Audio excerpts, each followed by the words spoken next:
Welcome to Holdback Rack Podcast. My name is Jessica Hare. I operate Hare Hollow Farm, and we breed boas, balls, and select colubrids. Hi, I'm Jana King. I operate ASM Royal Tails, and I breed high-end ball pythons.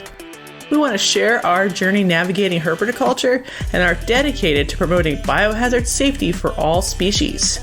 And we would love you to answer the question, what's in your holdback rack?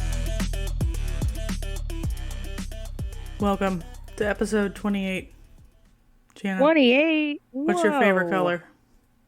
Teal. Nice. At least it's a version of blue. That's all I care about. Dark teal, if we're being specific. All right, nice. The week before, my pop blocker was laying on my microphone, so like the last hour, it's sort of muffled and weird. And then last week, I took the pop blocker off, and you can hear me awkwardly mouth breathing for most of the episode. How do you feel about that? I haven't listened to our episodes. I've been a little bit busy. Oh, so I'll have to listen to them and then weigh in. Normally, I listen to them as soon as they come out, but I'm fired. Fired this time. Totally fired. It's okay. It doesn't matter. Saying that, I apologize to everybody at home. I will attempt to breathe even less in the future. Oxygen's important. I'm pro mouth breathing sometimes. I'll have to listen to it and I'll let you know how bad it is. I thought it was still a fine episode. It's a little unfortunate when stuff like that happens. Oh well, sorry. This is a podcast about reptiles and breeding. Did you know that it's not safe for work? That means give your kids an iPad and headphones ASAP. Or put on headphones yourself. Yes. So that's what I do. Sometimes we talk about weird stuff. Or when you're cleaning out rats or snake cages and there aren't little children. Sometimes my children are there, but when there aren't, you could totally listen to it then. We talk about real reptile industry facts, including the ones that are not so savory. So if you're into that, that's what this podcast is for. Today's topic are dinkers, also known as speculative morphs, worth it? Curious. Jana just had a dinker clutch. I did just have a dinker clutch, and my last clutch of last season was also a dinker clutch. Curious. Very curious. And a lot of people are going to be like, the word dinker has to do with ball pythons, so I'm going to turn it off right now. Fuck you. Wrong. This is wrong. Because dinker is a ball python word, but a speculative... It's a term, and yes. But a speculative morph is in all kinds of species of snakes. Somebody sees something either dramatically different or mildly different, and they're like... Doesn't the whole industry of corn snakes revolve around, like, dinkering, line breeding things out? We'll get into that. I guess she's giving me the look, like, shut the fuck up look. Well, I mean, there are two ways morphs happen in all species. It appears, and it's very dramatic. A palmetto is in somebody's backyard. That's a fucking morph. That's a morph. Let's morph that. Or it's subtle, and someone does the dinker process, and is like, oh, we found a morph. Excellent. Or they make it through polygenic line breeding. That's what we're going to get in today. Is the pursuit of a dinker worth the effort? Most of the time, no. Spoiler alert. But founding or monopolizing a morph can be potentially a reputation and financial boon. Boon. So, obviously, new people, middle-aged, hobbyists, old, everybody sort of intellectually understands that it's not quite the golden ticket to Willy Wonka's chocolate factory, but it could be. It has the potential to be your defining characteristic, kind of like Ozzy Boyd's and his Orange Dream, and he's like, I'm going to make $1 million off this, and he did.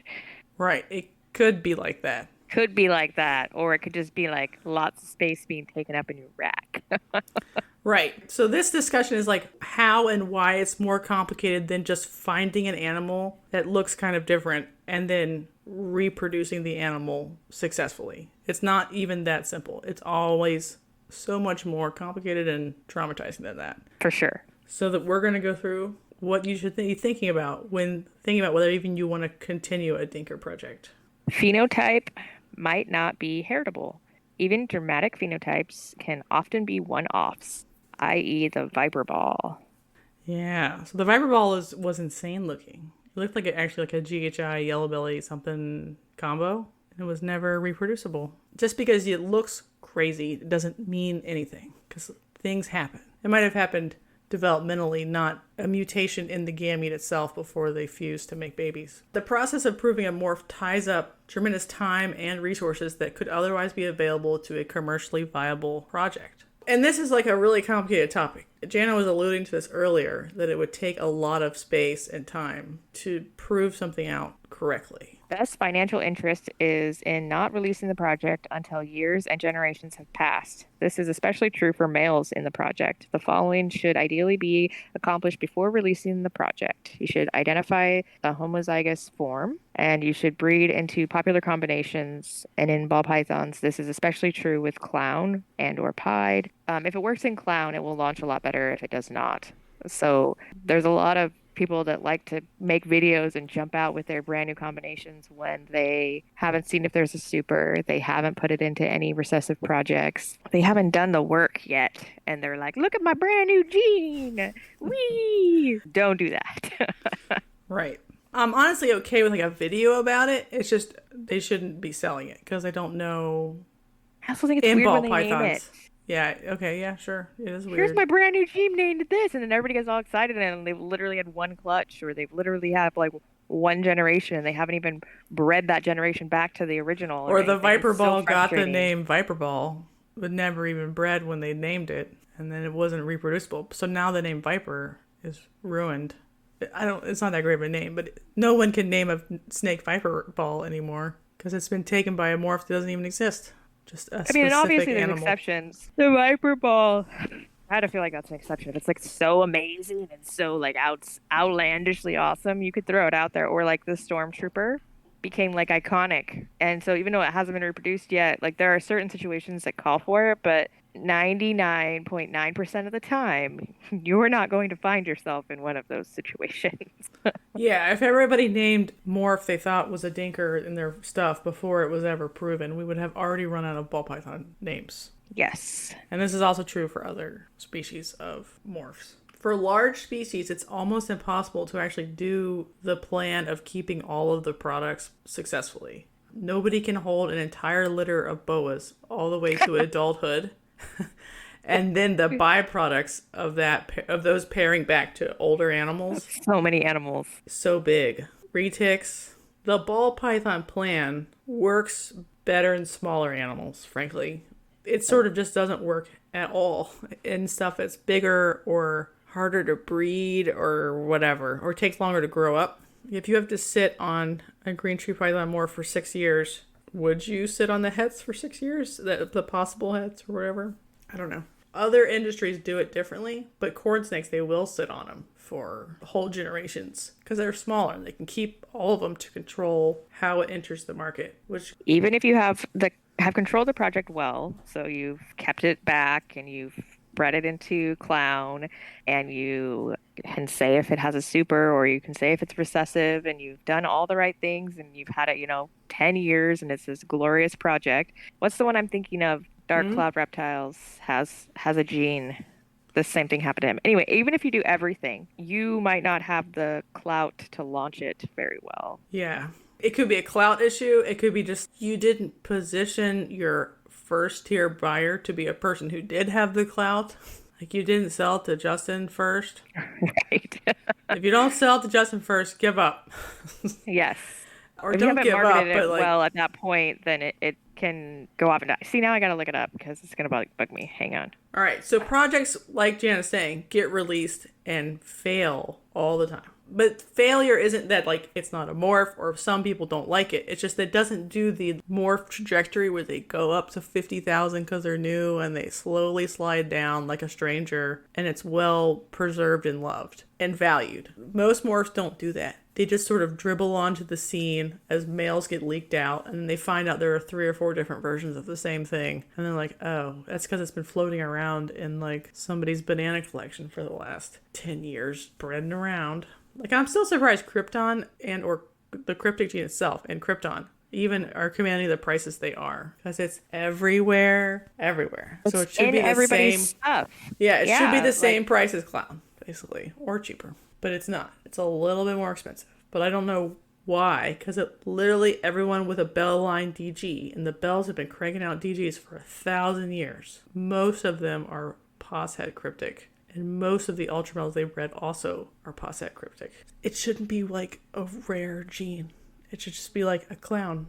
It's not a new released gene if everybody already holds heritage to that gene in their current stock. Like, you're not able to price control. It shouldn't warrant a higher price, but I mean, if it commands a higher price and people like it, then that's fine. It's just next year the price will be half because everybody has it. And now that we know what to do with it, you can make a Krypton in like 3 seconds with all of your like clown females. I can have a Krypton clutch this season, and I'm nobody's. Right. I mean, it's just like, it's out there. I don't think that it's gonna plummet as fast as you think it is, but we differ on our approximation. I am very bearish on almost everything ever. Yeah, I don't know how fast it'll drop, but there are 1,800 clowns and 3,000 het clowns available on Morph Market. Well, there's a lot less cryptic and Krypton combos, but there's a lot of clowns to find and identify a het cryptic gene anywhere right away. So everyone knows what to do now. So we will find all of them and we will make them very quickly because we already have all these clowns. Right. I think like 3 years it won't matter, but I think next season it will still warrant the higher price. That's my prediction anyway. Okay. And then the season after that, everybody's going to have them, and it's going to be like less than a clown. Wow. But I mean, if you look at Candy, although Candy wasn't like inherently in everyone's stuff, Candinos still warrant a higher price than a albino. Yeah, because they look better. But does a cryptic Krypton look better than a clown? That's personal taste. Mm-hmm. I think a clown looks better, but some people think the Kryptons look better. I don't know if I've met anyone who actually thinks they look better. I think they look better in certain combos, like with pastel. Like they don't fade as bad as the pure clown. I don't know. We'll see. I just think Candy wasn't everywhere to begin with, like you already said. So now, like, we know where all the het Krypton cryptic genes were coming from. So people can go find them all very quickly if they choose to. That's what I'm saying. So like 1 or 2 more seasons and people are going to work them out, and then there's going to be too many, and then I think it'll fall below clown. But I think for the next year or two it's still going to be higher while people are figuring that out. Yeah, maybe. Yeah, it just takes time, I guess, to like decide to make that pairing. Like Vin Russo was posting Ultramel Kryptons, and he's just like a random boa guy who happens to still have a couple ball pythons left over from when he was doing it more prolifically. He just happens to have, so how long ago? Combo. How long has he had? Oh, and did you see that? Somebody listed a DG visual for $500 male, and it was actually a cryptic. This is totally news, but did you see that? And then somebody bought it for $500, and he's like, somebody then swooped in and was like, hey, this is a DG cryptic, not just a DG for $500. It should be $2,000 or $4,000. And the guy who already put money down was like, he needs to honor the original price. And there was a big debate. Did you see that? I've seen nothing. Okay, it's fine. You don't need to see it. But it's like an interesting moral debate. The guy was selling something for 10% of its price. If the money has already been put down and the transaction has already happened, then you need to honor that transaction. I would say that in a normal situation, but like this is like extremely abnormal. If he hasn't sent the snake out, he hasn't sent the snake out. Then you can refund his money and relist it. Right. The guy was like, he's trying to refund me my money. I want him to not refund my money, and I want to get it for this price anyway. So he was trying to take advantage of the guy. That's not going to happen. Yeah. Right, but somebody swooped in and warned him. Did he know buying it for $500? Yes, he knew. Oh, he knew. Okay. Of course he did. That's why he's mad about it, because he didn't get like an extreme discount. A male, yeah. Yeah. So it's fine that he's mad about it. He can be mad about it. But like, it's almost like if someone paid for a snake and then you popped it and it turned out to be male and you wanted a female or whatever, you would still not send it out. So he sold it under one set of preconditions. So I'm totally okay with him being like, I'm refunding you in full. I didn't understand what I had when I listed it. Sorry for the inconvenience, in my opinion. I thought it was crazy that people were siding with him, but what do I know? I mean, if he it's a little douchey, but it's not that bad. I'm saying, well, now you owe me this money or you have to send the snake back. That's definitely you hadn't sent it out yet. Right. Yeah, I'd probably refund him and relist it for a higher price. Or keep it. Fuck. Oh, yeah, or keep it. But he has the parents, doesn't he? Obviously. He had no idea what cryptic even was. So I think this was a DG It's a pure cryptic, like a visual DG het cryptic to a whatever. I'm just guessing the pairing. But he didn't even know what it was. So the parents didn't look like that, I guess is my point. Interesting. I'll have to go look that up after the show. Yeah, I might have been deleted because everybody was screaming, as usual. Another thing, there's a risk of stealth working on your project for years and years and years. And it turns out someone else was also independently, in air quotes, discovering the same thing you were in their line. What is the British cryptic? Migraine? No. Mm-hmm. Migraine. No. And then what's right. The other one? A mirror? There's another one. There are 3 cryptics, at least, and more, because people like Royal Constrictor Designs also found it and was going to name it Aztec, right? Multiple people have found it independently and named it. So if you were holding on to everything and working on it, hoping that it was going to be the next $50,000 morph launch, and then everybody discovers all at once that it's not that big of a deal, or in the example, Trick, Blitz, and Hurricane, this is just a risk of like stealth running your project and not airing it out, is you might be wasting your time. Well, it's the risk with any Dinker project. You might probably be wasting we're just your going time through and energy. all of the ways that you're wasting your time. The gene you were working on, hoping it was a new yellow belly complex animal, turns out to just be a yellow belly. And now you have a rack of 40 snakes that are just yellow bellied. I mean, that's not really a problem, is it? Especially if they're all males. Well, if they're all males. But if you have like, a het clown, het DG, het, Well, we'll get into how to do it smartly. I think there's a section. I thought we already talked about it a little. Okay. A little bit, yeah. There's a YouTube video of it. This was a African import that looked like a yellow belly, and I was hoping it was like another gravel or asphalt. Right. And it makes white supers. And he's like, but these ones are a little bit less white than an ivory, in his opinion. And you're like, dude. That's just being dumb. I mean, like, literally, you can find that out within like one generation. Well, one generation could be 4 or 5 years. So he was 4 or 5 years deep into... I mean, if you bred your original one to a yellow belly and got a white snake... Right, but he didn't do that. He bred it to something else, decided it was yellow belly complex, and he held something back to breed back to the mom to see if it was asphalt. He never tested against yellow belly because he didn't want to make yellow belly or gravel and not hit a super. You know what I mean? Like if you hadn't hit it. Right. Yeah. In the end, he had a bunch of yellow after a long time and a lot of work, and it's still okay that he got there, but I was a little sad for him when I watched that video, and I have no recollection of who that actually was.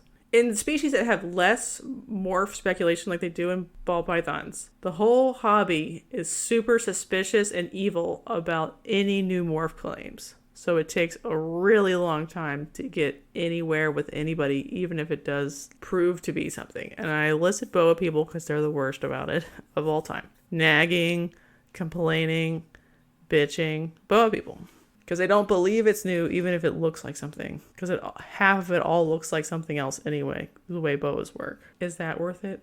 The whole group is lousy with new genes that haven't been discovered, and there's literally no price difference to discovering something new unless it's extremely dramatic, like corn snakes. Yeah, so people discover new genes all the time in corn snakes, all the time. No one cares. Nobody cares. They're the same price as whatever. It's just like, oh, that's cool. I didn't know. Like, have you ever heard of the gene peach? Nope. Nobody cares. It's definitely different. It just doesn't matter that it's different. It just is just adding to the pantheon of slightly different $100 to $500 snakes. Only something really dramatic like palmetto or scaleless or microscale is going to have like the morph curve. The higher trajectory. Yeah. And then garter snakes are another one. Garter snakes spit out albinos, melanistics, anerythristics, all kinds of weird stuff in all kinds of localities constantly from the wild. And it just doesn't really matter that much because they're all kind of the same price anyway from that species, subspecies. They're just like, okay, that's cool. You got a black one. It's $50 more than the normal or whatever. $100 that in the garters, but I feel like the garter snake industry is just blooming. So like if there's a lot of interest in them, the morph price will rise. Why? Yes.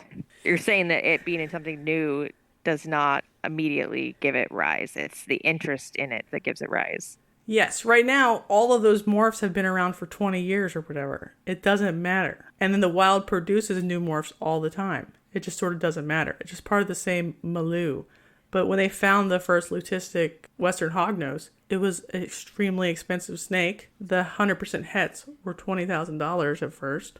And people bought 100% het Western hognoses to make 50% het females to breed back. That trajectory does not happen in garter snakes. It only happens in the species where No, it does not.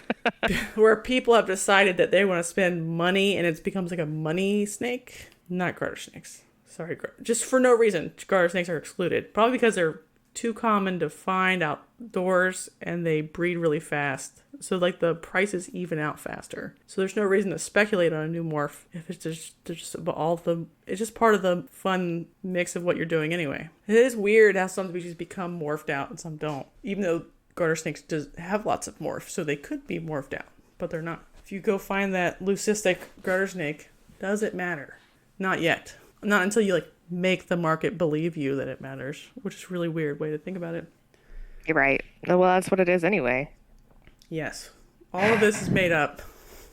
All of this is made up. It's all about marketing. But the question is, should we throw all the dinkers in the trash or sell them at the expo for $50? No. Of course not. I know.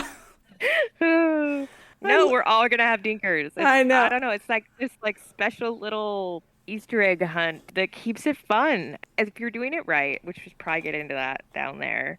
But down there, I mean our list of things to cover in the podcast. It's like an Easter egg hunt. It's fun. It keeps it fresh. It keeps your brain engaged. It's fun to look at. I'm going to keep doing it even if it drives me nuts. But if you plug it into your projects correctly, you're going to keep that female snake anyway. You're just going to have a couple of extra male dinkers that you probably wouldn't have kept if you're doing it correctly. Or 40. She does not agree. Yeah, I don't think you'll have a couple extra if you're doing it correctly. You will have 40 if you're doing it correctly. If you're doing it conservatively, you'll have a couple extra males. I guess that's my quibble. I have a lot of dinkers. I think about this.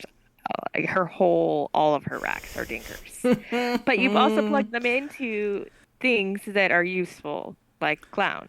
In general, pick your speculative morphs carefully. If they look pretty good to you, that doesn't mean they look good to anybody else. But if they look good to you, that's a good start. Control as many of the aspects of the dinker as you can. Because if you release males, it's over. In terms of pricing, you'll have to price it at $300. Whatever an incomplete dominant single gene is. And then as early as possible, cross that animal with the common genes in your species. So like you were saying, a good way to do it with ball pythons is if you have something you suspect to be incomplete dominant, go breed it to a bunch of recessive stuff as soon as possible. A, then you'll have the hets in the bank. B, they're good for something because they're het for recessive at the very least, even if the dinker never proves. And C, you'll fulfill the requirement of proving that it's good in clown or pied or an important recessive, which will give it market traction early, instead of fucking around for 5 years trying to breed it to a Mojave. That would be a way that it makes sense. Like I have a wall of het clown shit. Dog shit. Just a wall of dog shit. At least it's het clown. And it might be something else. I have a problem. It's called liking dinkers too much, and I need to come to Jesus about it.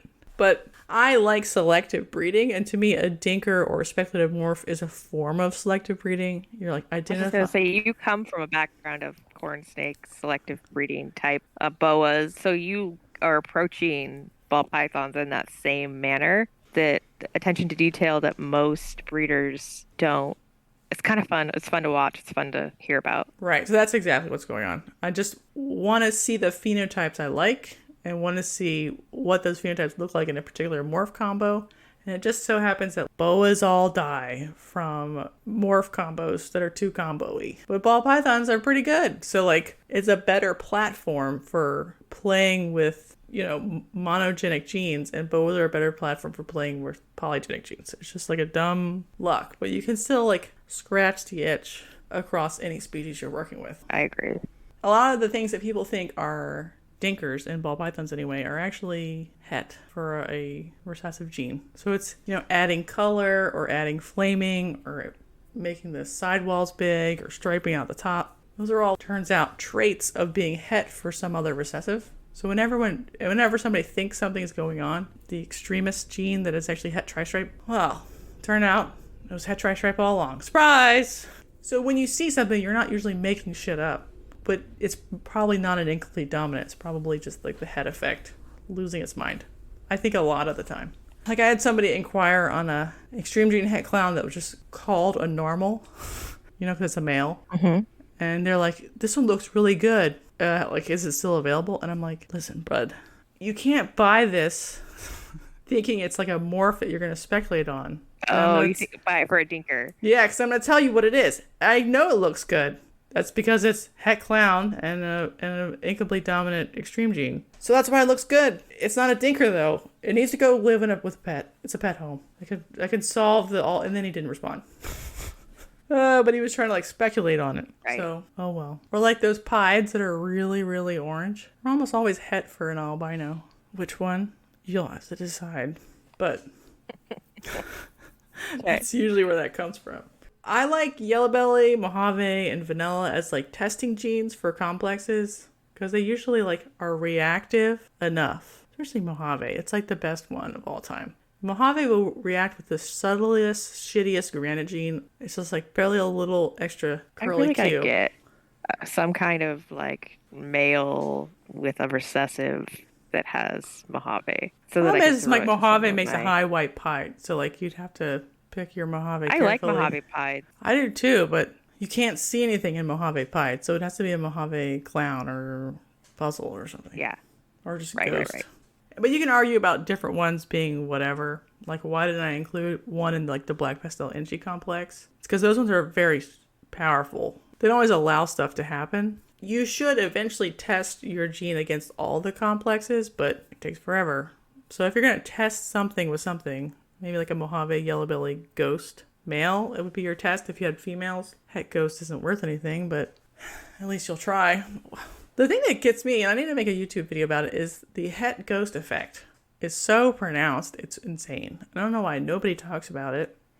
That's my next YouTube video. Anywhere. Yeah. And you can completely see it. Like, so the two Mojaves that you got from me, you can clearly tell which one is the het ghost. Yeah, I mean, I could... Like, you literally just look at it and you're like, I could show any human in the earth who doesn't even know. I'm like, which one of these looks weird? And they'd be like, oh, that one. Yeah.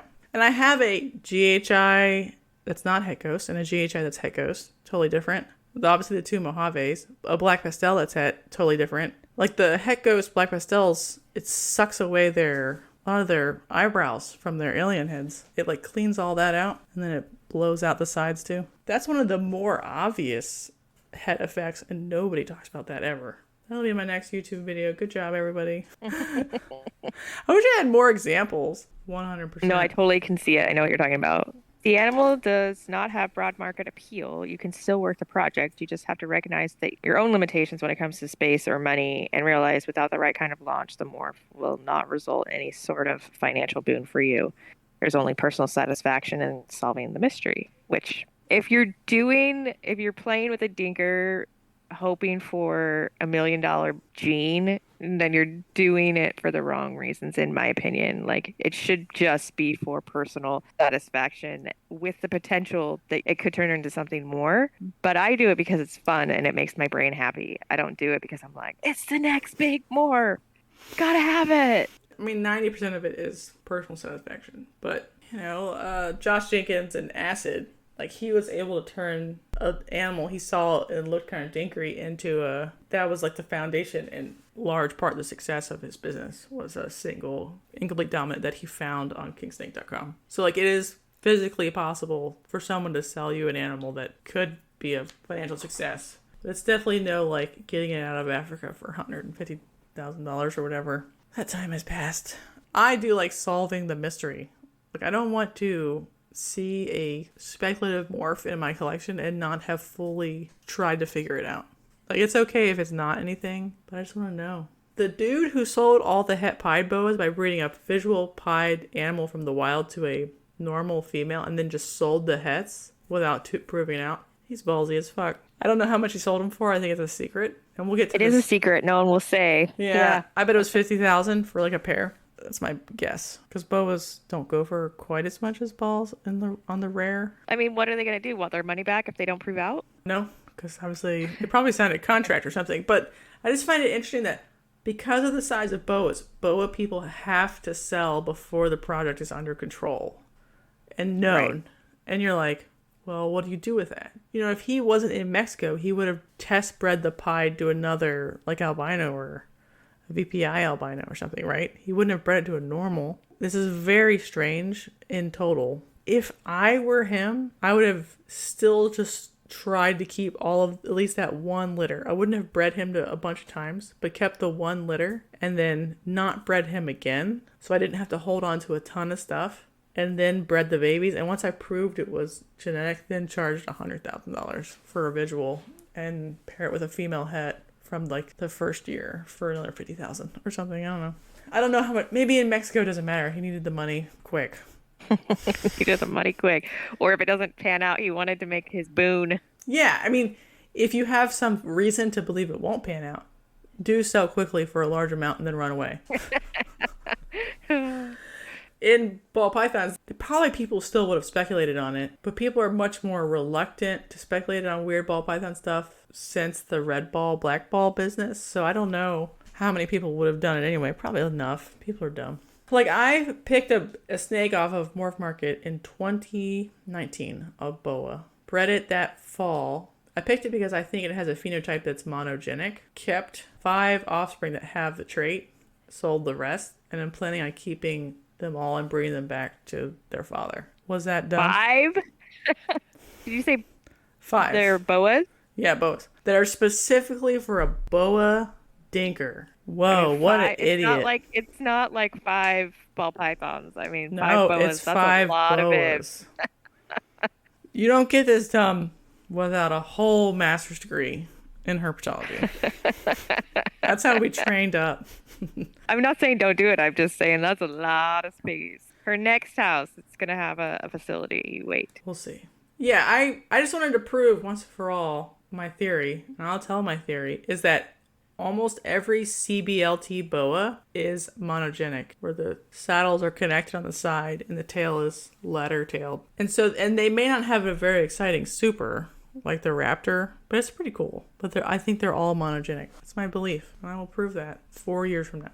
Snakes that mysteriously turn gray seem like less like a morph than a defect like autoimmune disorder. So like the ball python, people who are saying it's a IMG type gene. Is that what you're talking about? Yeah, I see it all the time. I saw one all the time. Like a live the other day. Like I have one that turned gray too, and I'm like, If it turns gray at a random time in their life, sometimes 5 years old, sometimes 4 years old, sometimes 1, and it's not IMG where it's like a progressive increase in black as the animal ages. It sounds like pathology to me, not like a cool new thing that we should be breeding for. I agree with you. That seems like a reasonable assessment. If it's not like at 1 they turn gray. Right. It's all over the place in timing, all over the place in morph combos that it comes out of. The snake might be fine. I mean, if you have vitiligo in a human, there's cosmetic issues, but I think they're mostly fine. But you don't really want a snake who's having an autoimmune response to its own melanin or whatever the response is that's causing this. It sounds like something you want to breed through your collection. Yeah. Is what you're saying. There might be other knock-on effects of whatever's going on. It doesn't strike me as a morph or something people should be excited about. I mean, what do I know? They're going to test it out and let us know. But I've literally seen one in like 5 people's collections just in the last 6 months. I'm knocking your project, gray snake people. What a meanie. That's it. That's Dinkers. Jana, how many more Dinkers do you want to buy? Tonight? Tomorrow? The next day? All the Dinkers. I've just happened into my Dinkers. I haven't bought them for their Dinkerness. Well, that's not totally accurate. I bought a lot of like 10 snakes, adult females, and I specifically picked one because she is a dinker, but I was buying 10 snakes from this guy anyway, right when I started. If she's a normal, she's a normal. She's this big, beautiful African import. That's totally fine. I have another one that I bought because she was a Mojave het pied, which I actually don't think she's het pied. We'll see what happens with her second litter, but there were no pieds in her first litter. They're not called litters. Clutch. Sorry. Your boa lingo seeping into my brain. Yeah, you got to keep it straight. No. Gotta keep them straight. I did buy that little female this year, the little granity one, because she just makes me happy. So I guess I have 3 on accident. Oops. I bought the Peter Dinklage. Well, I didn't buy him. I traded him for some rats, knowing that he was a Dinker-esque animal. Nothing else I have So bad. was a Dinker on purpose. It's just you have a mom. It looks cool or not, doesn't matter. But you see a copy of that phenotype in the babies, and then at that moment you have to make a decision. Does that matter? Does the phenotype transfer to the babies matter to you to be worth checking? Sometimes it does matter, sometimes it doesn't. They're all head clowns, so at least they have that going for them. On average, though, I think the amount of keeping back of picking projects is too much, technically. Like, I kept too many back. Because I could have, like, forced the placement of certain males in pet homes that I knew would never breed them, and that would be good. Yeah, that was my question. Is you were like, you have to be careful with selling males, because I'm like, oh, can I just sell it for $50 to show? And you're like, you don't want to do that because you're releasing for someone else to possibly see that and work on it, is what you're saying? Yes. You'd have to be like, I'm giving it to my friend who I know is not going to breed it, and who I know... This is true for, like, corn snake combos. And later on, we have a question about that in the news. It's like, but is a pet home placement permanent? Something that you're really in charge of? No. Right. So you're saying, I just had a clutch laid by my African import, not just laid, but just hatched. It's like 5 males and 3 females. You're saying I have to keep all 5 males if I think they might have the gene? Yes. Even if I don't want to use them for anything? Yes. You have a king snake also. What? But they're like multi-gene heptide males. Why would you feed that to a king snake? To protect the project. It's just like, do you think the project is worth it to you to protect? Maybe not. Maybe it's not. I have no idea yet, because I bred it to too many Then keep the genes. males and only feed them every 2 weeks or something, so they're only 500 grams next year, not 1,000, and they can stay in a V18 or whatever, and then sell them next year after she gets a second clutch. So you won't be able to breed a son back until the following year. But right, at least they'll be still kind of small by then. This is the problem I have. Your problem, I mean, it's not a problem, it's maybe good, is you have too many genes in the babies. So, like... But I thought that I might hit like a yellow belly or something that would make it more clear, but it's clear as mud, except for the ones that have the wicked, crazy head stamp. I was looking on... Which could just be the internet. But they're like super crazy head stamps. Right. There's a couple animals, I should send you pictures, but old jungle types will have the fuzzy around the space where the alien heads are supposed to be, but there's no eyes. That happens a lot, like what your animal has. Okay.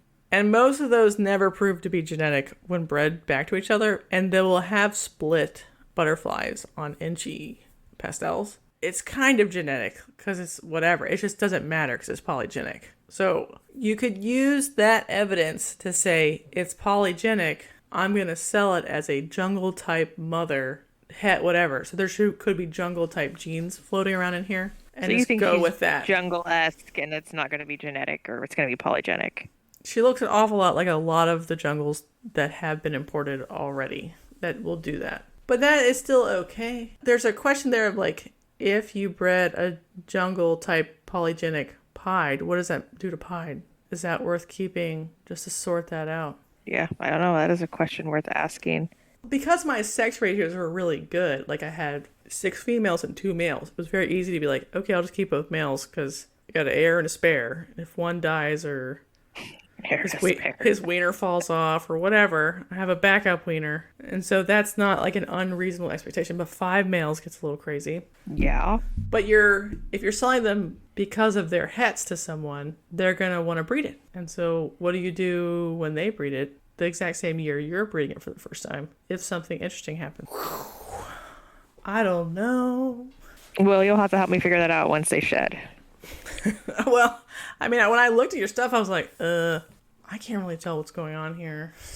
There's too many genes to make a good decision. I mean, the one you picked that was had really blushed out towers. Yeah, that was a good first round pick. Maybe put the other ones in pet homes. I'll have to find the one that has like a really obvious split butterfly, and you're like, oh.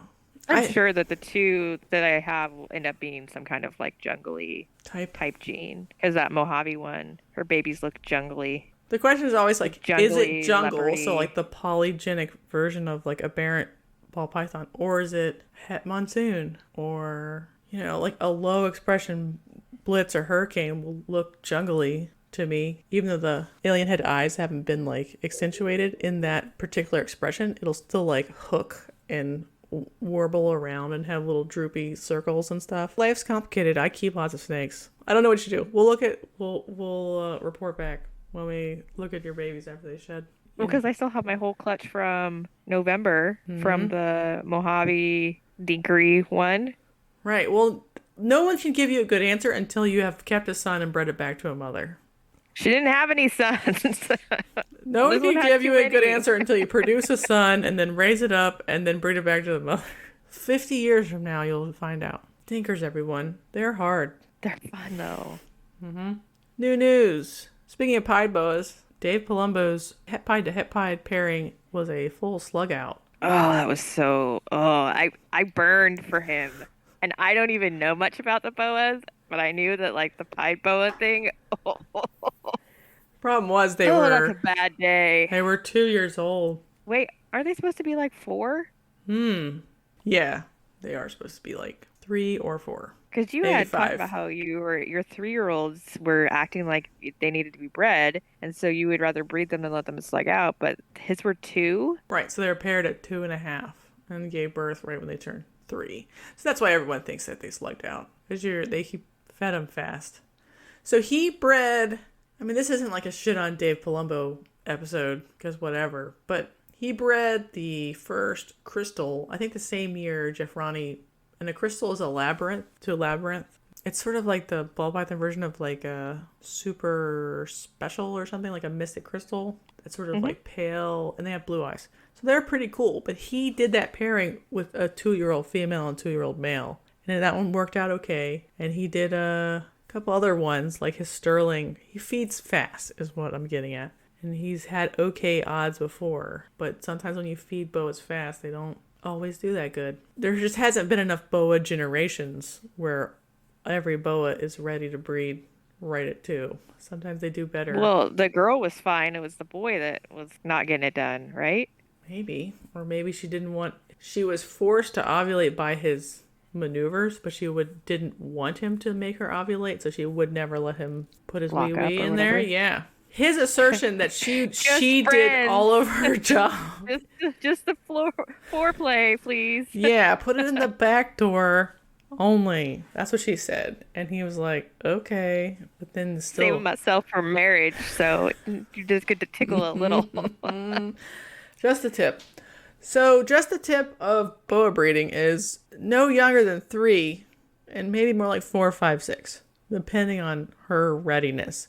But this is like a chronic issue of young boas having full slug outs for no reason. Even with mature males, it's just like everybody's confused in that situation. Maybe male and female, and they're not doing a good job. So he's just like applying like ball python breeding to his boas. Right, but he knows better because people have snarkily replied him on his comments, and he buys snakes from Ben Russo, and Ben Russo is the Lord Commander of feeding boas less and breeding them less. So they live longer and they do better overall. They don't get as... So what you're saying is like his mentor knows better and he knows better. He just chooses to ignore that. Right. Because he's feeling ball python feelings. Right.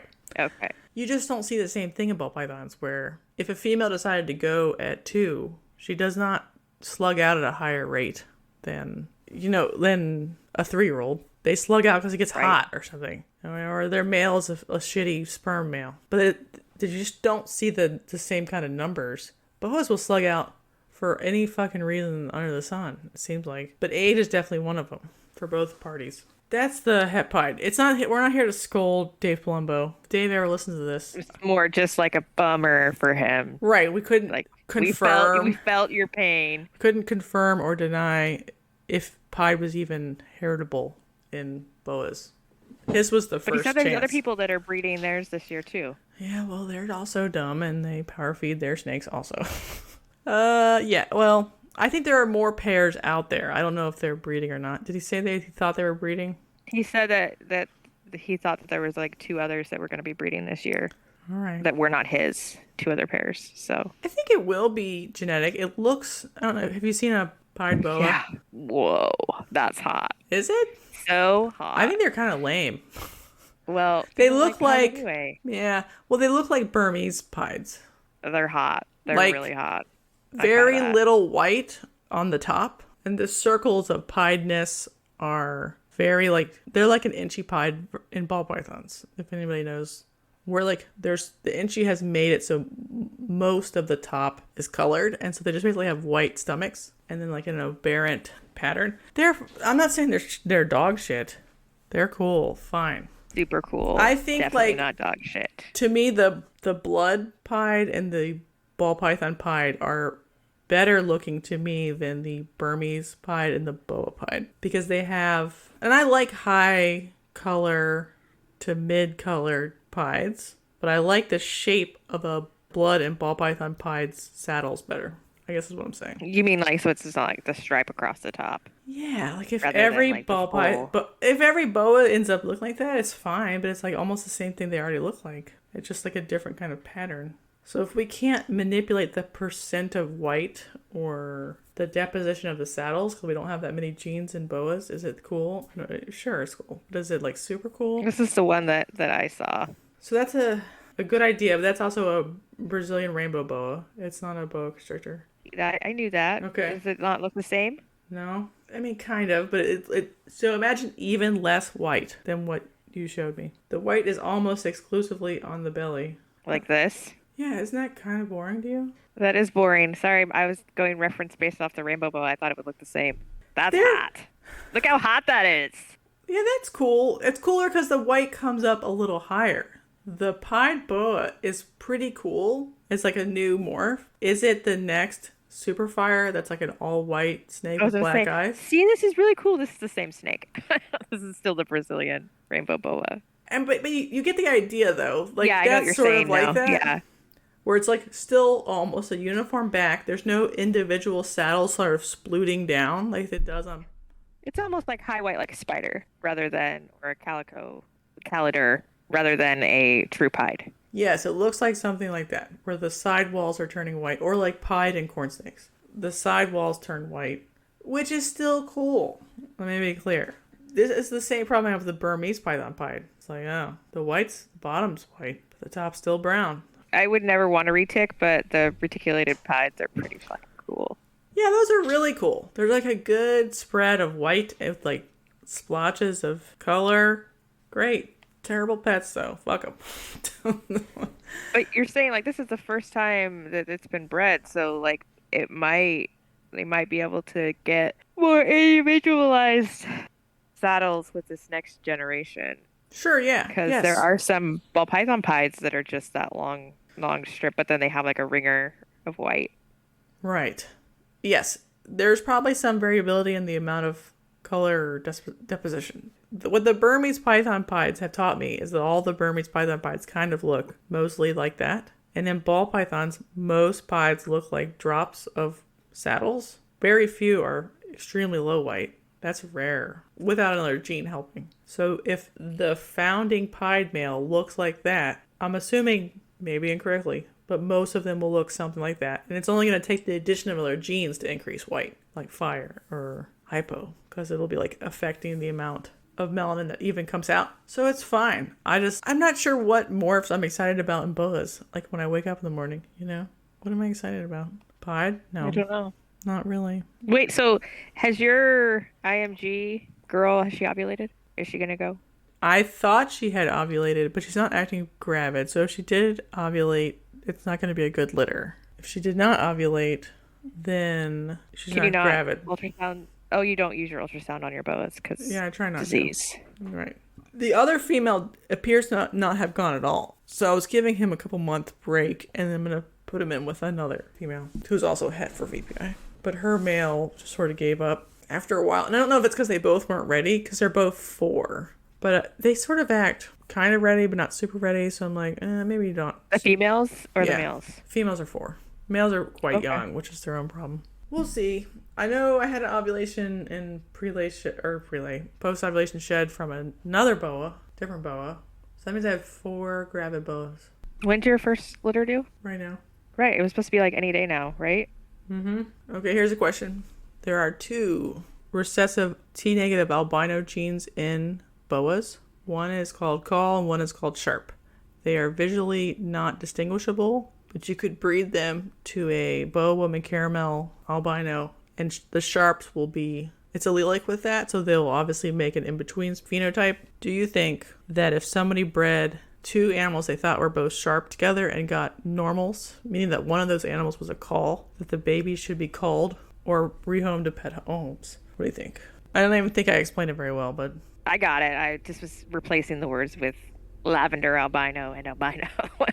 Right, but it's worse than that. Candy. So you can't even tell them apart. So it's like Joliffe xanthic and VPI xanthic were bred together. You bought 2 VPI xanthic ball pythons. You bred them together. But they made normals. They made normals, Right, so one right. of them is wrong. In boa land, I think, yes, you should call that. The comments on this Facebook post were heavy for culling. I was like, I'm surprised people are saying this out loud. Just because there's only so many pet homes and they shouldn't be used for breeding at all. And I would call. And they take up a lot of space. They get really big. So They do I get would very call. big. Yeah, I don't know what I think. I wish there was, and I wish this every day, that there was a safe, inexpensive way to sterilize a snake. For sure. It's never going to happen, but because then you could be like, I know this is going to be a pet because I have made it only a pet by taking out its gonads. Chopping off its hemipenes. Well, that would be almost more fucked up because then it would act like it would want to breed, Oh. but then wouldn't be able to breed. And then someone would try to breed it one day and be like, what's happening? I don't get it. Where's Harry? I'm getting all slugs. And I know people sterilize pretty regularly iguanas and bearded dragons, stuff like that uses so much of their energy of their life making eggs and then get egg bound constantly, even though they're just a pet, because they are trying to make eggs and keep trying and they keep trying and trying. They get sterilized somewhat regularly. So maybe we should do the same thing in snakes, but the cost of it is not really borne out in the rehoming fee for a pet boa or ball python. So Right. It's just not there, the margin. I just If thought you it was go funny how many feed people... another animal is what I think should happen. Right. And then the 2 adults should be tested against the T positive morph. Because then if they're double het, there will be the allelic combo or they'll be double het Kahl and the T positive. And that's not that great of a pairing, but at least it's not test crossing against other known albinos to make even more litters that need to be culled. I'm pretty soft on people who have VPI T plus and Kahl mixed together in their lineages. So even though they're identifiable, the double homozygote looks like a T negative, obviously. And I've talked to people I like and respect and everything else, and they're like, I'm just not going to breed for the Kahl part. I'm just going to breed for the VPI part. I'm like, but it's still in there. It's a fucking recessive. It never goes away. 50% of your babies always have it. Just like the people who are like, I'm going to keep breeding my het caramels. It's still fucking in there. You're going to be fully accountable of where it's going and what it's doing. I don't know if those animals need to be culled or completely removed from your breeding program, but maybe they should be. Because until we have a really good test, maybe we will one day, and then this will clear everything up. Recessive shit lingers and then shows back up again. And it's not ever pretty. Like if you get an albino in your cool desert ghost combo, clown, kiki, whatever, you're going to be like, fuck, I have albino in my kikis that were supposed to be desert ghosts. Now I don't know if it's a desert ghost or not. And I've somehow hit the 1 in 512 odds. And it's an albino, but how do I know I would cry. I know, so I'm saying people don't think about this, and people lie about pos hets and stuff, and they're like, well, it doesn't matter, it doesn't change the price. Well, I know it doesn't change the price, but it's not good to have a bunch of albino shit floating around your collection. People are crazy. They don't have any respect for... It's not like hypo, where it's like a bonus. Right, bonus. It's worse. Negative. Right. So that's why I feel really strong about Kahl and VPI together, because VPI is better and more expensive and not fucked up like Kahl is. So the amount of otherwise upstanding, cool boa people who are like, this is totally fine. I'm like, is it? Is it? I do not want secret Kahl in my VPI project. So I don't want to buy your 100% het VPI, 50% het Kahl stuff. Sorry. I don't know what to say. Why would I want that ruining my expensive animals? Downvote. We can tell she feels very passionate about these. And nobody agrees with me, as far as I can tell, from like posting on Facebook. Like if you make a meme about it.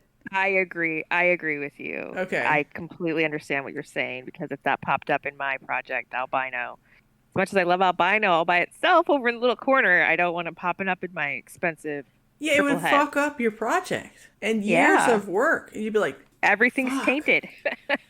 Yeah, and it's cool we have a test for albino now and the test works. God save the queen. Great. Yes. But you would still be like, now I I would still have to cry. test them and I have to figure out what to do with the ones that are like visual DG, het, albino. Like you have a liability and you're trying to sell a liability.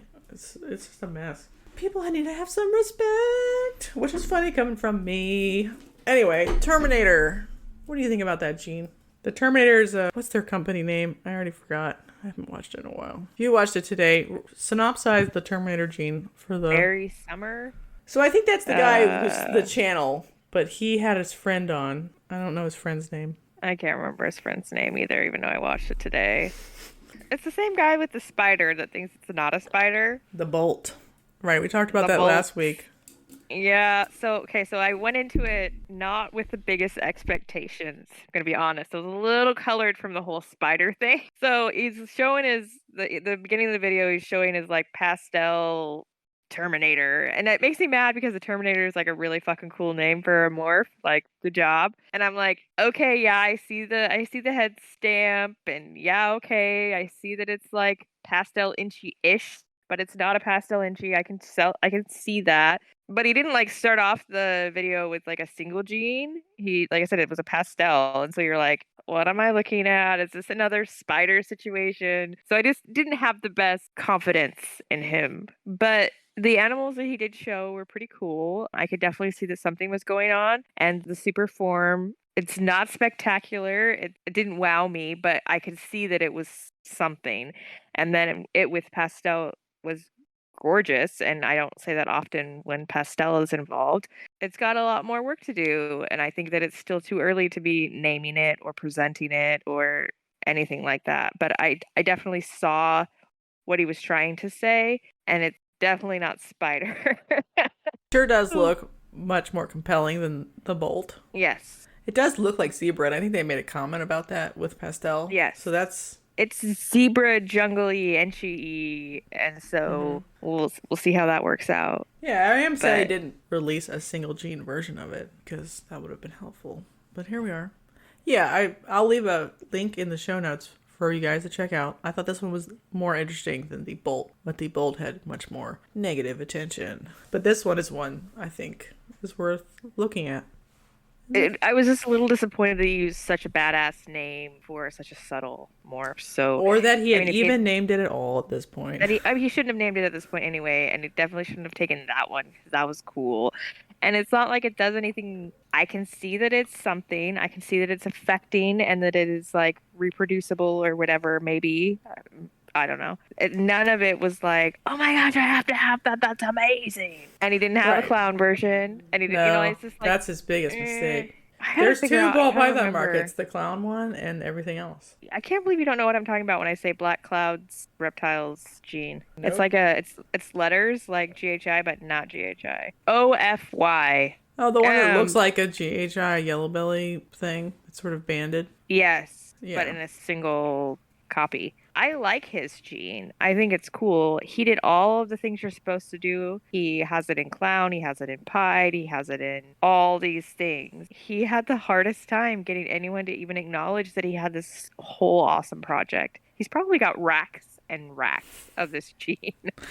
I mean, are any of them on any traction? Morph Market ever? He just started releasing it because when Morph Market did their big update and they're big like trying to make themselves more like user friendly to accepting new genes and things. He had been writing them for a long time, but the process just wasn't there to add genes or whatever. Anyway, he couldn't get it listed on Morph Market, but in the last like 2 years it has since changed and now it's up there. I think it could be up there, but there's none available currently, so it won't show you the gene if there's none currently available. Well, maybe he's doing better now. Part of launching strong is having the inventory just sell at the price you want and like proving that it's worth that, that makes any sense at all. Yeah, the seller history of the gene. Yeah, so like if you were going to launch a gene, not only do you want to have it in clown, have it in pied, but then have 5 animals you're going to sell at one time, right, for $25,000 each. And so everybody starts to be like, I guess that's how much it costs, because that's how many, there's 5, there's 20, you know what I mean? Like, there's like feedback loop where you're like, oh, okay, I guess that's how much it is going to be, because that's what people are buying it for. Like, Redhead came on Morph Market at a strong price and has stayed that way. Partially because Justin is helping, but nobody dropped the price on Redhead. They just were all like, okay, $5,000 it is. We'll see what happens. Jana and I were supposed to go to the Hillsborough show together. Wait. Regrets. Hard regrets, man. Her chitlins were sick, and so she didn't go. So I went with my brother and son. Which isn't exactly, the most snake-friendly crew, although they were team players. I saw lots of homeless people. That was my favorite part in Portland. So many. So when you vended Hillsborough last winter, when was it? Last spring? October. Was it at the same venue, the West Side Commons venue? Yes, it's always there now that that building is available. Okay, what were your thoughts about the building then? It's a gorgeous building. Right, it's new. Brand new. Beautiful location, lots of parking. I loved it. I thought it was great. You said it was too small in your notes. It's interesting you said lots of parking. Weird. Was there not lots of parking? I had to park in the grass. I don't know what you're talking about. They couldn't even park me in a lot. I did come in with the vendors. And they also charged the vendors to park. What? This time. $10 to park, and you couldn't leave and come back. You have to pay again. So that's weird. Each day they had to pay for to go to their hotel or whatever the night before. It wasn't like that last time. Right, this is a new thing. I'm in so are you, Jana, the Pack Noir's email vendor, like listserv or whatever. So he was just like, the vendors had to pay for parking this time. That's my point.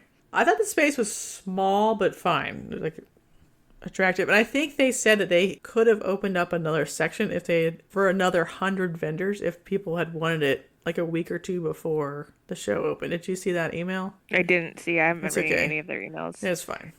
So I just thought that was interesting. And they didn't open up another section. They just stayed in the section they were in.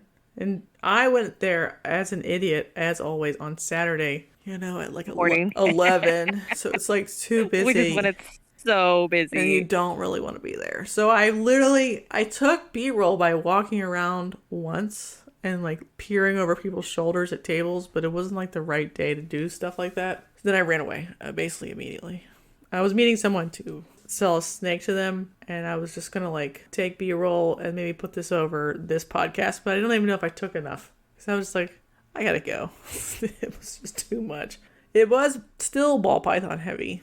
There's no changing there. It's very ball python heavy, which is why I chose not to go.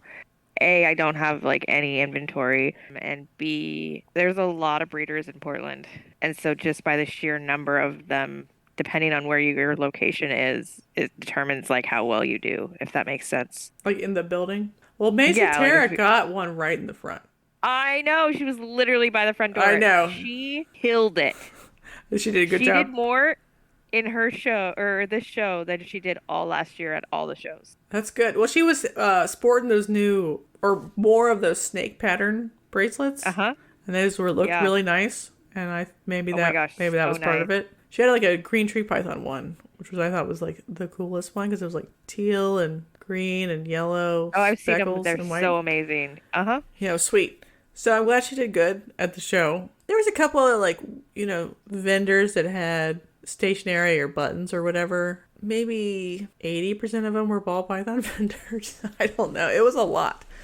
And then some people with some other random stuff. Nick Mutton was there with Inland Reptiles. That was, I guess, the notable, because he lives well in Spokane. He's never come to another show that I've been to here. So I don't know why he went to this one and not the other 4 or whatever that I've been to. Definitely wanted to buy stuff, but I didn't because I have to move. I thought it was interesting. I'm glad I didn't vend it, though. I would have died. It was a very heavy trafficked show. I feel like it gets more traffic than the October show. For Hillsborough? The spring show. Correct.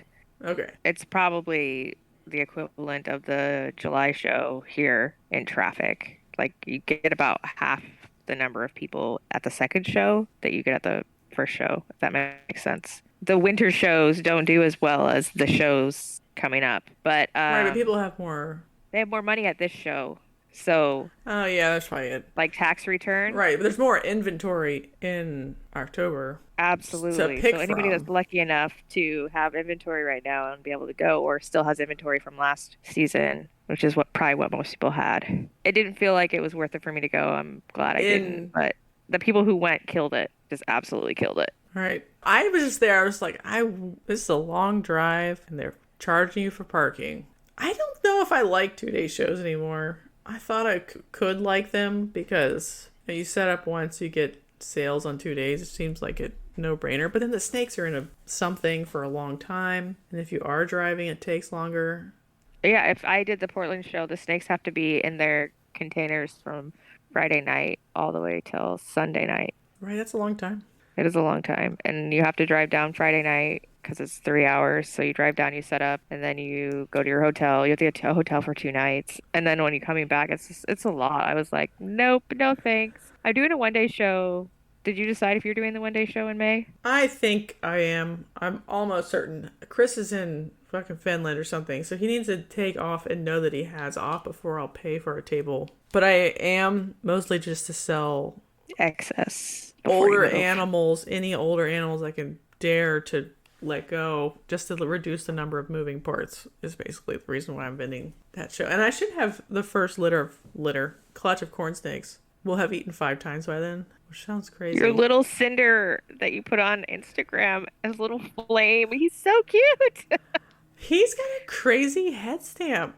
He does. They're He's not really supposed to be cute. like teeny tiny little shields like that. So that I might keep him. Don't tell Chris. But I was going through like picking my potential holdbacks. I'm like, you're the weirdest one. That's why I keep farting around with him. So What about your Japs? So they're set up, and I tried to give them frozen thaw today, and nobody ate. And so then I just put a live pinky and a deli cup in there a couple hours ago, and I'll leave that in there overnight and see who eats. And last year they were so weird about eating. Did you end up scenting? Yeah, I ended up sending with duck, and that was the one that did it. I don't have very many ducks now. You don't have like a frozen one? Yeah, I do, but that's like the last one I have, so I'll have to like chop it up into pieces. Defrost a piece of... Right. So I don't know why they're like that. Also, last year, some of them, the 2 females started without duck scenting, so I have to at least try to start them. Right. In Absolutely. like the order. So I checked earlier, one of them had eaten the live pinky without scenting. So yay! We'll just go down the line. You decided if you're going to do holdbacks with those? I think I have to. They're just so weird. Don't I have to? They're so cool. They're so cool. I think 3 of them have pattern aberrancy and 2 of them do not. So instead of just keeping the albino, I'll have to check the genders. But if it's like a 1, 2 or something like that trio of aberrant pattern ones, I'll just keep the trio and sell the non-aberrant ones. Unless they're all dudes. I just can't pop them. And little corn snakes, they pop in like 1 second. No effort at all. I don't even know how to describe this. Like a ball python, there's some, even a baby, there's a percent of effort. You're sort of applying pressure. Right. A little corn snake, if you tap just the right spot. Bee, I'm a boy! Yeah, because it's like like a pneumatic tube of stuff. And so if you put just the tiniest little bit of pressure on I don't even know how you hold them flipped upside down without them you have to flying out of your hand. You have to come watch sometime. It's hilarious. And it's not right next to the cloaca. It's, an 1/8 of an inch down. But there's like a sweet spot on a corn snake that they're just little wieners. Just fly right out. No problem. Yeah. Sweet spot. Corn snake breeders know what's up. Jap rat comes out. It's like too strong. It doesn't. No. So you have to probe them. Doggy bag. Terrible news. The worst news has gone up $3 a bag. What the fuck? Tractor Supply. Because of all of us rat breeders buying it. They're like, oh, this shit's good. We gotta up the price. People have been buying it for years though. And I tried to look around different, like if it was just a Washington price. I just got some yesterday. Increase. I wish I would have kept my receipt because I have no idea what I paid. Okay. Don't look, you keep though. your receipt for your taxes? It's on my account somewhere online. Oh. You still might want to keep your paper receipts if you get paper receipts. Well, anyway, they used to be $15.99 a bag. Everybody at home for a 40-pound bag went up to $18.99. And I had a receipt from 8 days ago that was $15.99. So it just happened. I just couldn't believe, A, it was that much. I mean, inflation, cost of materials. I just couldn't believe it went up $3. Not $1, not $1.50. I don't know. Just some sort of normal increment. I did crunch numbers for fun. It's now 47.5 cents a pound instead of 40 cents a pound. So it's not insane. And Wilco, which is our sort of farm co-op store, sells Missouri 6F still for $32.99 for a 50-pound bag, which is 66 cents a pound. But if you live somewhere where you have somebody who can get a 50-pound bag for $28, it's getting closer to a doggy bag. So there's an argument there to use it instead of... to use 6F because it has yucca extract in it, is basically as the primary reason why you would even care. Mouse and rat, the other one, is that's the one I use. like $1 trillion.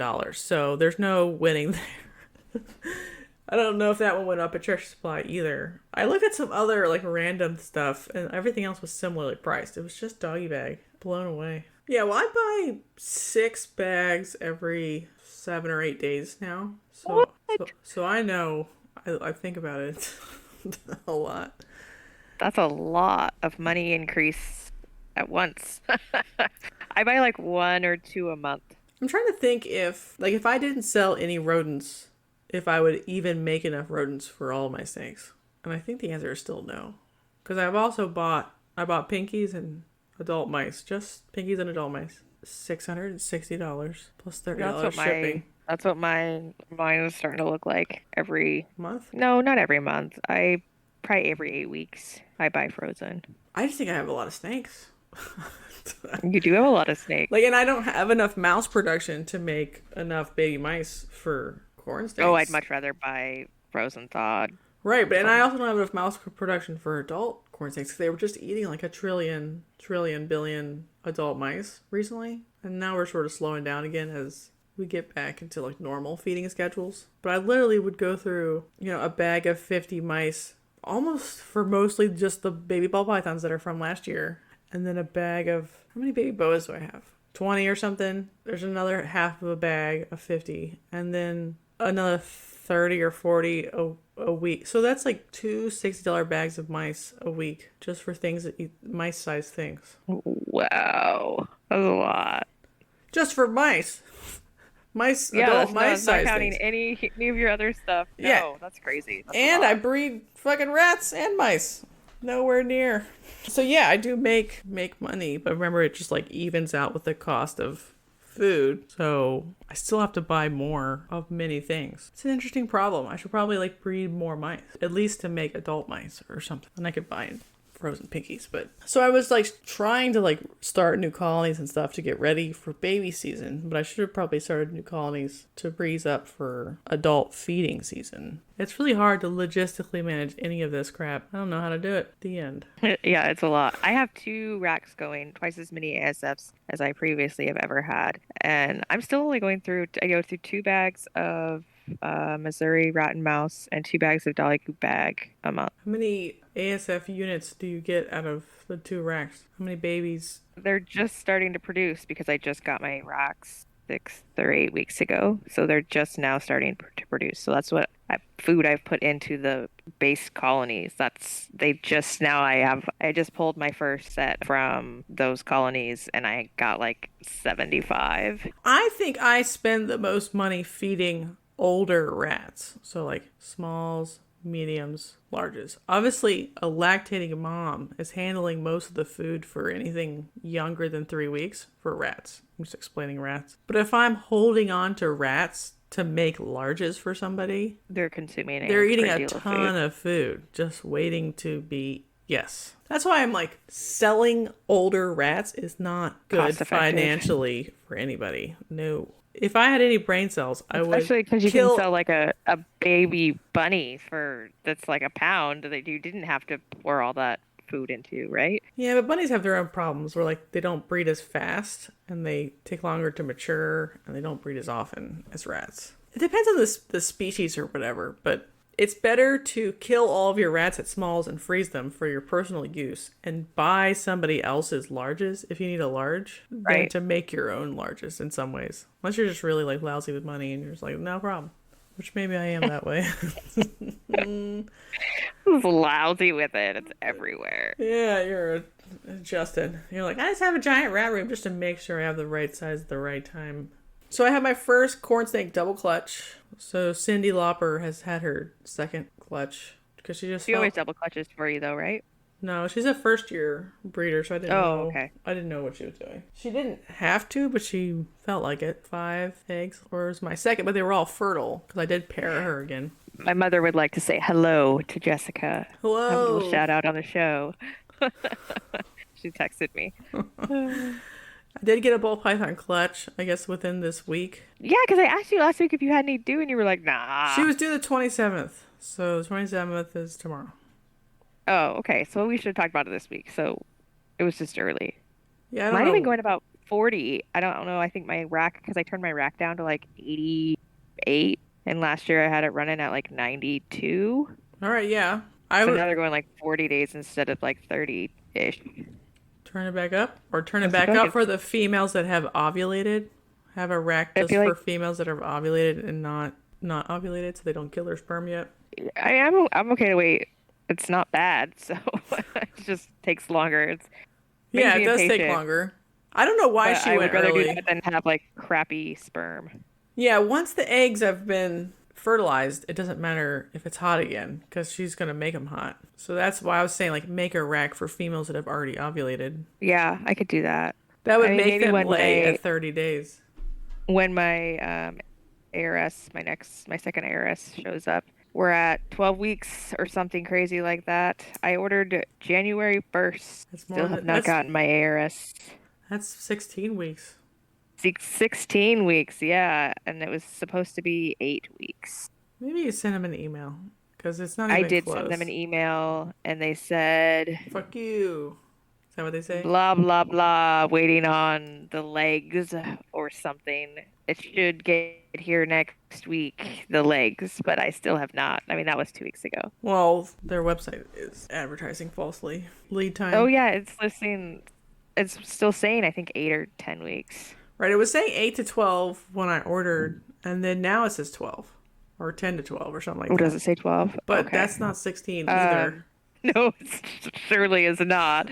But, I did the math. The math checks out. I mean, my building's, it's wired, it has lighting, it has insulation, it's all framed up. It just needs the wall boards screwed in and then the heat pump. So, and then I can put stuff out there.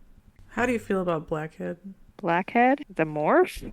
Not the facial deformity. Everybody loves blackhead. More blackhead, the better. Does everybody love blackhead? Oh, do they not? I don't know. I didn't think everybody loved blackhead. Only the cool kids. Oh, I love blackhead. I want it in all my projects. There's a joke here. Yeah, the sire of the clutch was the blackhead yellowbelly Posset clown. Did you know that? I don't think we talked about it. I just said I had a clutch. Is she Posset or het? I just wanted, you know how like the blackhead inchy yellow bellies look really rusty, crusty, and then the blackhead black pastels look pretty fun. Since she was both, I just wanted to see each type and have females to hold back from both versions, I guess is my point. There's no chance of proving out clown. Did he go to a het clown? 2020. Oh. Are any of your 2020s going? Have you ultrasounded this month? I haven't ultrasounded them. Because last month I did like the older ones on like the 15th and the younger ones on like the 25th or something. So it's only been 4 weeks for the younger ones. So I was going to do them like next week or something. Make it 5 weeks. 4 or 5 weeks instead of right. But I did the older ones, and all the older ones are doing what they're supposed to be doing. If they were at 17 last week, they're at 27. Not last week, last month. They're all doing the 10 millimeter jump where they're like, I had a bunch that jumped like 20 in a month. Oh, that's some that were at like 12 or 15 that are now at like 30. Was it more like 6 weeks or a month? It wasn't. No, it was like right on 4 weeks. But I had some that a bunch that had gone off food, and I was like, you shouldn't be going off food at 15 or 18 millimeters. And sure enough, All right, that's and there cool. was one that I missed that was gravid that was in shed last time that I thought like she had been like 10. So it had been like 8 weeks since I ultrasounded her. And like I said, like 8 weeks ago, she was at like 10. And now I'm like, so are you gravid or are you about to ovulate? Was that your prelation? I don't know, but she has like 40 millimeter. They look like eggs. Sweet. It's fast. It's cool that there are fast ones. But isn't that even more evidence that they shouldn't even really be paired until they start to do something, like at 12 millimeters or whatever? Think that I mean, you I could will do a still test always one. give everybody like an initial pairing because I've had few that like I have one she laid in September. She really shouldn't even have been getting paired in March, and I ultrasounded her in March and she was at like 15 or 18 millimeters, and I was like, "Oh F, she needs a lock." Because she hadn't had any locks yet. So she got one lock, and I just did her today. So she has had one lock and really shouldn't even be like starting to go. And she's already at 33 or something. She's just going to go, even though she shouldn't go and have like lay till September, according to like her own little chart. She's going to lay, and it's only been like 9 months since she laid before. Right. The black pastel, and she laid a Yeah, you month, said 10 months ago? Oh, a month early. a month and 3 weeks or something. She laid in And April. then there, She was supposed to lay in June something. yeah, and then there's other one that laid in September. My other Mojave, she is doing what she's supposed to be. She's at like 12. So I don't know what's going on, but this year many of the late ones are on track to go early, and many of the early ones are on track to go late. I have those weird ones that are stalled in the teens still. They were 30, and then they were 15, and then they were 17. Like each 6 week period. Yeah, yeah, that's what some of mine So are some of doing them are too. doing that. They're waiting for some sort of appropriate time. The amount of locks doesn't matter to them. And so I think they're all special snowflakes, and probably everyone needs an ultrasound. Because I don't know how you would have predicted the early ones were going early. And I feel like I some of them I've been don't know how locking too much I because they are so existed tight together. without an ultrasound before. Right, you're just spraying and praying. Penis over here, penis over there. Hopefully it works out. And that was a big fucking My waste of poor time. males were Yeah. like working every week of their life. Right. And now they're like once a month, Yeah. Like maybe twice a month right. if they have like 8 females. And this time of year, I don't have that many ball python females total, but almost everyone is over 30 millimeters that's going to go. There's only 1 or 2 left that are in the teens. So nobody's doing anything anymore. Because all the 2020 babies, which I haven't re-ultrasounded yet, and maybe I'll do it before next week. So far, none of them have started to do something, so I'm holding off on locking them until they do anything at all. That would be dope. Buy an ultrasound. That's my advice. Yeah, I don't think a single one of my 2020s is going to go. I just have one right now. I mean, she could still reabsorb, I think. I haven't sized her since she was 20 millimeters. So, have you had any experience with ones that reabsorb and then they like try to go pretty quick after that? Yeah, my butter pin, that's the mother of... she's laid 2 years in a row. But when I bought her, she was actually like building follicles for the person I bought her from. And she should have laid in like August. But I bought her in like July. So she reabsorbed that clutch and then laid in like November or something. Okay, that seems right. Or something my like one that. Reabsorbed in Maybe 6 months. Like it's like they in November. squished Yeah, the timeline together. the one that reabsorbed in November, she's already at like 18. She looks like she's trying to go, and it's only been 5 months. Right. I think they're faster to turn around if they want to. They have the potential to turn around faster because they just absorbed everything. And they were like, well, I have these 7 other follicles. They're kind of getting ready, so we'll just use those. I guess what I don't know anymore is like, how do you manage the system if the females aren't even going annually anymore? How do you manage your males? Yeah, like that's my biggest worry is like overworking the males. Right. You can Because test. my males are all If starting we to be test basically off pair, food right now. yeah, me too. So they're going to start, I mean, like they need a break now. But I still have females that are at like 15 millimeters that are like, are they good even though they're at 15 and they've had 3 locks since September? You know, like, do we call that good or? I don't know. That's why I think the male gravy train needs to happen. So that's why blowing your load on one $10,000 male and not being able to buy a duplicate of it genetically it feels dicier and dicier the longer I do this. It's a cool idea on paper, but in reality, he would have to be backed up with one of his recessives males at least. Maybe het for something. Because you need the males to be coming up to size to like take up the slack. And I did, just as like a fun thought experiment, I paired 2021 males that were over 500 grams to females that had follicles between 20 and 30. So they were like maximum juiciness potential, maximum attractiveness to a male. Right. Because when they're there, I mean, they lock with anything. Basically, they're like, give me all the juice. Right. So, and they were males where either I would know who was the father or it didn't, like it was the other male was a het clown and he was a het clown. And none of those young males locked, even though they were over 500 grams and over 8 months old. They also all had, in my opinion, non-mature hemipenes. You know, a little like purple, but no, like, this is getting detailed. This is the sexy. They weren't all like swollen and thick like they're supposed to be. Whoa, Jan.